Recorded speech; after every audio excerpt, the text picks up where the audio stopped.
more. Kailangan bunutin or i-harvest.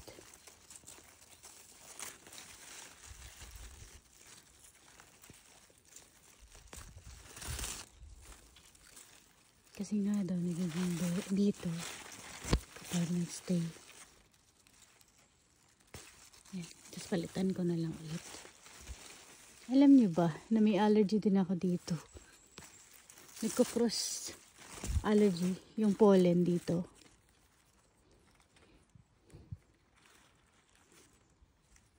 Yan.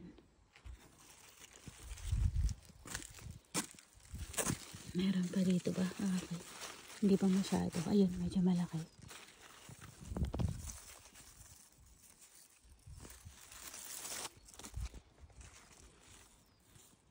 Medyo maliit pa ito. Sunod na araw na lang. Hindi pa masyadong nalabas. Ito din. Konti pa.